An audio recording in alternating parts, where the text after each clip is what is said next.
A drone crossed the Crimean coastline just after midnight on June 3rd, and within hours, the peninsula that Vladimir Putin calls the soul of Russia was burning in 6 places at once. By dawn, the Kerch Bridge was sealed.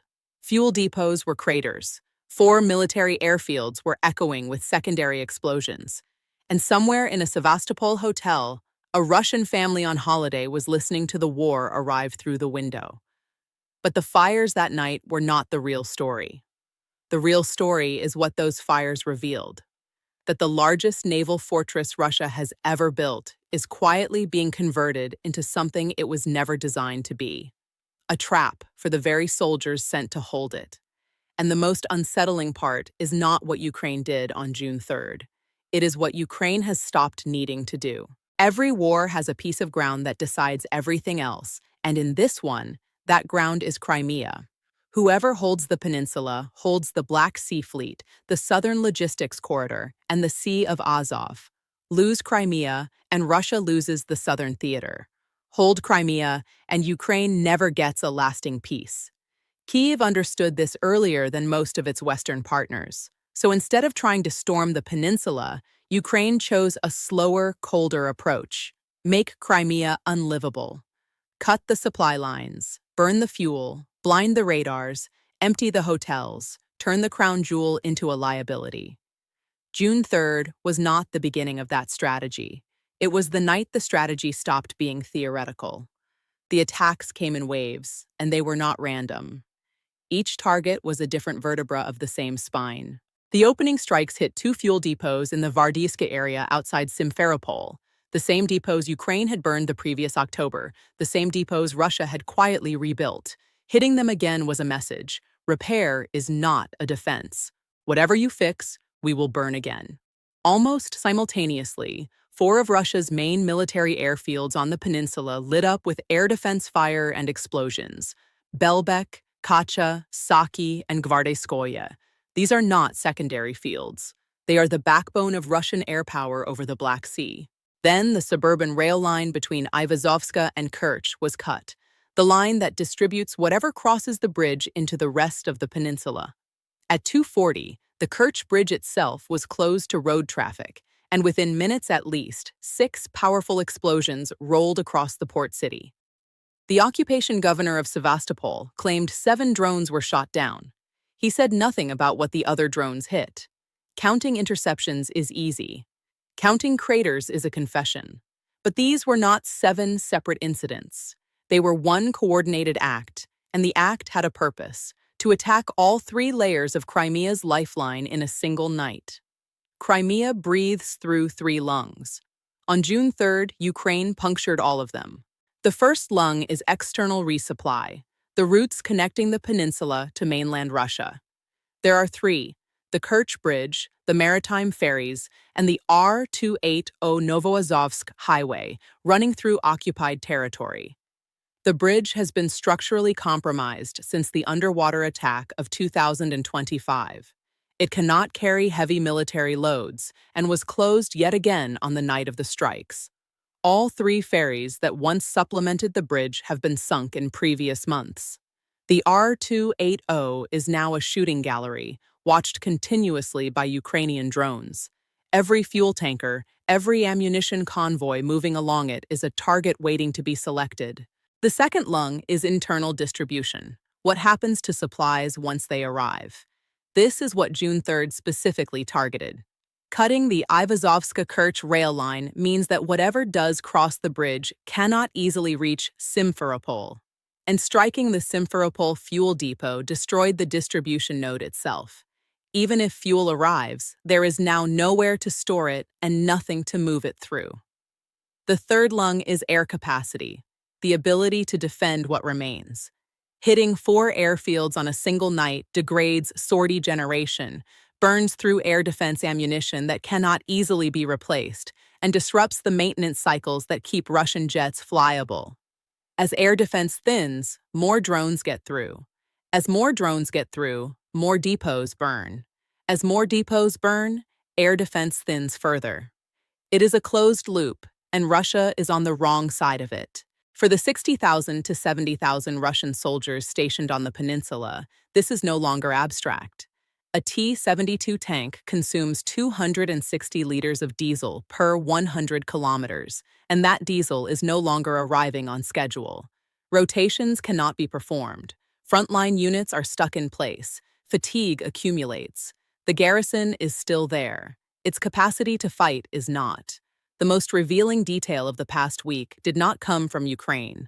It came from Sergei Aksyonov, the Kremlin-installed head of the occupation administration, who announced that the fuel situation in Crimea could take roughly a month to normalize. A month.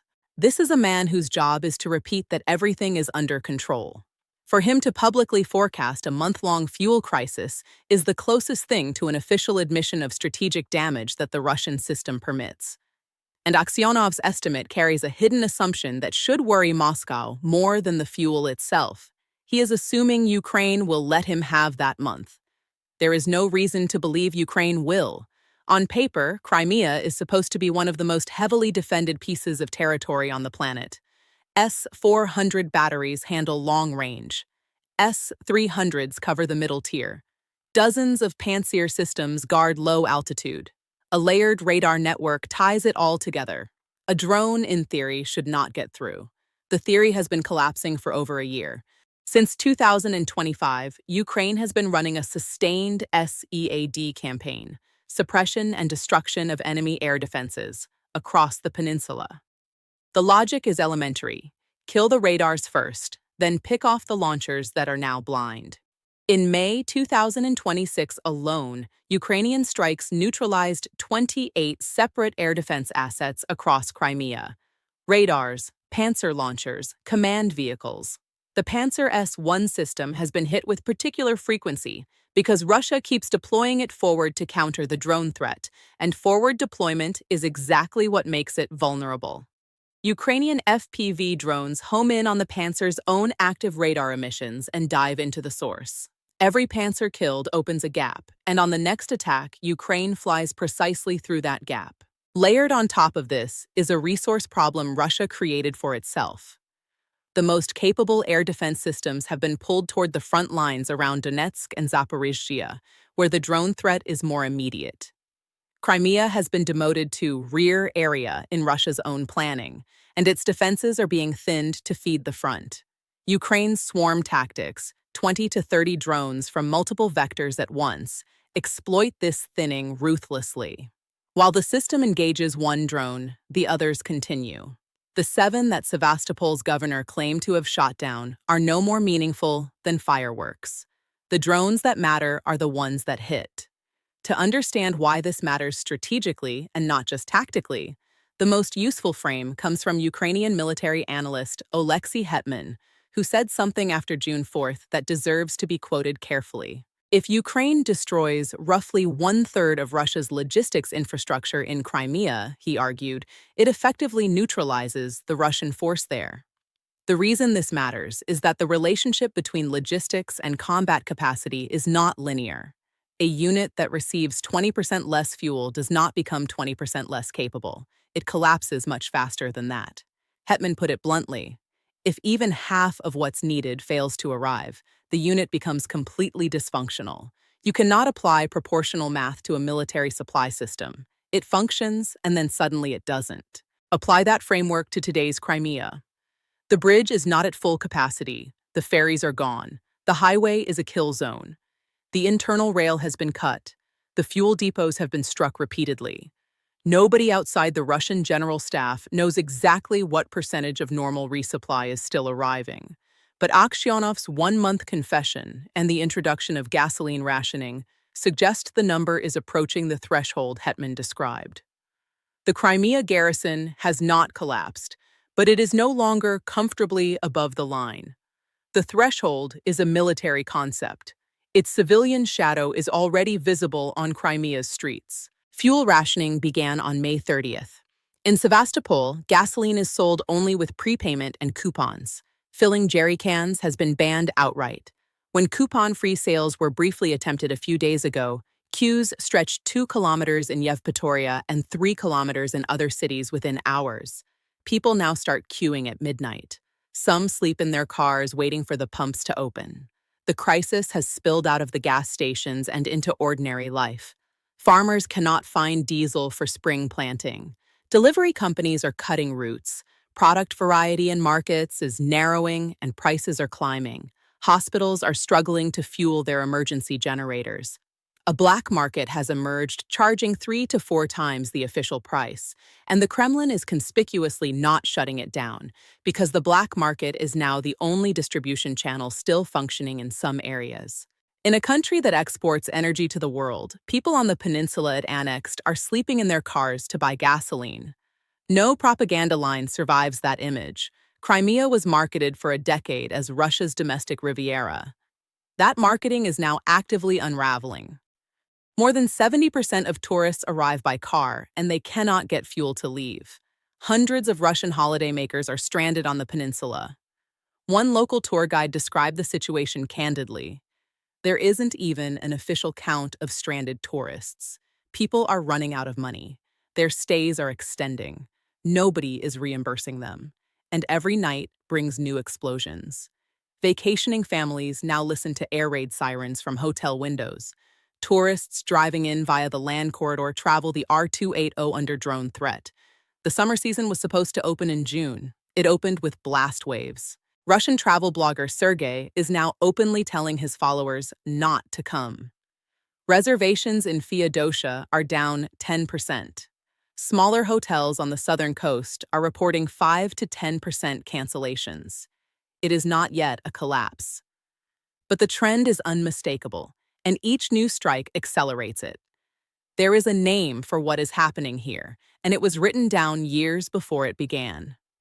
Retired Lieutenant General Ben Hodges, former commander of U.S. Army Europe, proposed a three-phase concept for Crimea built on a single thesis. Whoever controls Crimea wins the war. Phase 1 is isolation, severing Crimea logistically from Russia. Bridge, ferries, highway. The three layers described above are precisely this phase. None of the three is fully closed. All three are under serious and sustained pressure. Phase 1 is not complete. It is no longer hypothetical. Phase 2 is making Crimea unlivable, communicating to Moscow, through continuous strikes on military targets, that the cost of holding the peninsula exceeds the value of holding it. Everything described in this analysis, airfields, fuel depots, air defense attrition, severed rail lines, stranded tourists, queues at the pump, is the application of Phase 2. Hetman's threshold is what Phase 2 ultimately produces. Crimea is approaching that threshold. Phase 3 is entry, Ukrainian ground forces reaching the peninsula. This remains the hardest phase and is not currently realistic. It requires amphibious capacity Ukraine does not yet possess in 2026. But the logic of the Hodges plan is precisely that the longer Phase 2 continues, the cheaper Phase 3 becomes.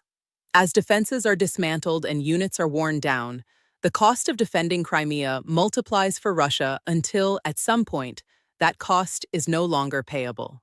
The plan is coherent. It is also slipping.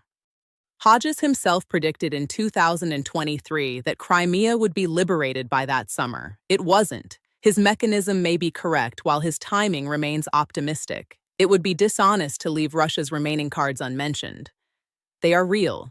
60 to 70,000 troops is not a garrison that disappears on its own. Crimea is enshrined as national territory in the Russian constitution, and for Putin its loss is not a battlefield setback, but an existential threat to the regime's legitimacy, which means Moscow keeps every card on the table, including nuclear signaling. Russia's repair capacity has been consistently underestimated throughout this war. Panzers get replaced, radars get rebuilt, depots get reconstructed. Every strike slows Russia. None has stopped it. But this is precisely where the danger for Russia lives, in the race between repair speed and strike speed. Russia repairs. Ukraine strikes faster than the repairs can finish. The Institute for the Study of War and the Atlantic Council are not predicting dramatic change in 2026, but both confirm that the cost curve of defending Crimea is rising exponentially for Moscow, and Hetman's threshold is the reason this matters. When a logistics system fails, it does not fail proportionally. It fails suddenly. Crimea is the fate-determining terrain of this war, and the balance on that terrain is shifting in slow, accumulating increments that may, at some unknown point, stop being slow. Supply lines have been cut, air defense has been hollowed out, fuel is rationed, tourists are fleeing, the garrison is approaching the threshold below which it stops being a fighting force and becomes a population in uniform. Russia is still on the peninsula. Every day, the cost of staying there grows. Every day, Ukraine works to grow it further. The fires of June 3rd were not the story.